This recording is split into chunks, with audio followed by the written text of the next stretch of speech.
The wind swept across the vast expanse of the Iranian desert, stirring up clouds of sand and dust under the pale, sickly light of a crescent moon. In the heart of the Persian Empire, where the land stretched endless and barren, there lay a small settlement, nestled among crumbling ruins and forgotten relics. It was a place of harsh beauty, of blistering days and freezing nights, a place steeped in history, where the past seemed to whisper from every cracked stone and weathered monument. The attacks began quietly, a series of mutilated livestock discovered by puzzled villagers at dawn. Camels with their throats savagely torn open, goats scattered in pieces around the pens, their corpses arranged in unnatural patterns as if left behind by some unseen hand. The elders, desperate to calm the growing fear, attributed the deaths to local predators. Perhaps a lone wolf, or a starving lion driven from the mountains in search of food. But then the dreams started. Men and women across the settlement began to wake in cold sweats, trembling from visions of a faceless rider silhouetted against a crimson sky. His body was that of a warrior, clad in tattered robes that fluttered like dying moths in the wind. Yet, where a head should have been, there was only emptiness, an eerie, gaping void. He rode a great, dark stallion, its eyes glowing with a malignant light, its hooves striking fire from the barren earth as it moved. At first, they dismissed these nightmares as just that, dreams conjured up by minds strained by the rigors of survival in such an unforgiving land. But when Hardy, a seasoned herder who had weathered many storms, was found dead outside his tent, the dreams became harder to ignore. His body lay crumpled amidst the sand, his mouth frozen in a silent scream, eyes wide open, staring into nothingness. The village healer, desperate to offer some explanation, murmured of a heart attack brought on by fright. But the look on Hardy's face spoke of something far worse. Others soon followed. Marin, the wife of a merchant, was discovered huddled in the corner of her stone hut, her hands clutching her shawl, her face pale and contorted in terror. Biruz, a brave soldier who had fought for the empire, was found with his skull crushed, his sword clutched uselessly in his cold hands. Panic swept through the settlement. Men who had stared down armies and bandits alike were reduced to fearful whispers and furtive glances. The villagers began to see the rider outside their tents, standing motionless at the edges of the dunes, his spectral form framed by the moonlight. They would hear the dull, echoing thud of his horse's hooves on the shifting sands at midnight, a sound that seemed to reverberate through their very bones. And each time he appeared, another soul would be claimed. But it wasn't just the headless rider that haunted the nights of the desert. For wherever he rode, a dark figure trailed him, a grotesque shadow, hunched and twisted, crawling along the ground like a beast. It was man-shaped but not human, with long, sinewy limbs and fingers that ended in razor-sharp talons. Its presence was heralded by a suffocating chill that snuffed out light and hope alike. And while the rider was content to stalk and terrorize, this creature thirsted for flesh. The first to encounter it was a young shepherd named Nazir. He had been out late, trying to round up a stray lamb that had wandered too close to the edge of the dunes. When he heard the steady clop of hooves behind him, he turned, expecting to see one of his kin on horseback. Instead, he found himself staring into an empty hood, a space devoid of eyes or features. Paralyzed with fear, he barely registered the low, guttural growl that emanated from the shadows beneath the rider.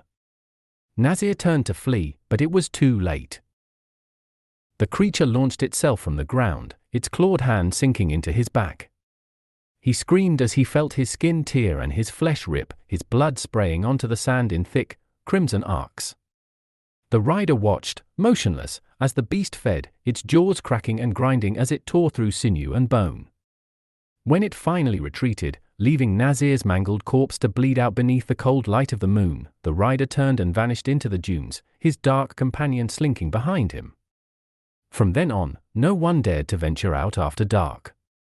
The dreams became more vivid, the attacks more brutal. And still, the elders insisted it was merely the work of wild beasts, desperate to cling to any semblance of normalcy as their settlement descended into chaos. They posted warnings about keeping close to the fires and never wandering alone. But the people knew better.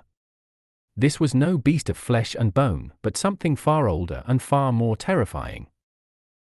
In a last-ditch effort, the governor of the province sent a detachment of soldiers to track down the source of the terror.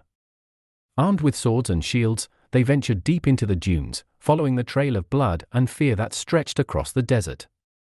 For hours, they combed through the sands, their shouts echoing through the night. But as midnight approached, a thick mist rolled in, swallowing the light and sound alike. Then, they heard it, the slow, rhythmic beat of hooves, growing louder and louder until it seemed to surround them. The soldiers froze, their breath hitching in their throats as the mist parted, revealing the rider at the center of a clearing. He sat astride his horse, a dark figure against the swirling mist, his headless form silhouetted against the ghostly light of the moon. And beside him, crouched low to the ground, was the creature. It moved with a sinuous grace, its limbs too long and too thin, its mouth dripping with gore. The soldiers raised their swords, hands trembling as they took aim. But before a single strike could be made, the rider lifted a gloved hand, and the beast lunged forward. Chaos erupted. Lanterns shattered, spilling fire onto the sand. Men screamed and cursed as the creature tore through their ranks, its claws raking across faces and throats. The commander tried to rally them, barking orders through the din, but his voice was drowned out by the guttural roars of the beast and the sickening crunch of bone. In the end, only 2 men stumbled back to the settlement, covered in blood and babbling incoherently about shadows and monsters. They spoke of a horror that no blade could kill, of a rider who could not be stopped. But most of all, they spoke of the thing that followed him, the thing that devoured them piece by piece, leaving only empty shells behind. The villagers, hearing their words, knew there was no hope. The headless rider was not just a harbinger of death, he was its master. And the creature at his side was hunger incarnate, an evil that would never be satisfied. Soon after, the settlement began to empty. One by one, families packed up and left, abandoning their homes and their livelihoods to the night. The few who remained did so out of stubbornness or desperation, clutching their charms and amulets as if they could ward off the darkness that now ruled their land. And the rider? He continued to haunt the desert, appearing at the stroke of midnight, his spectral steed casting long shadows across the empty sands. Wherever he went, the creature followed, its eyes glowing with a malevolent light. They were bound together, predator and prey, hunter and hunted. But who was truly in control? No one knew, and no one dared to ask.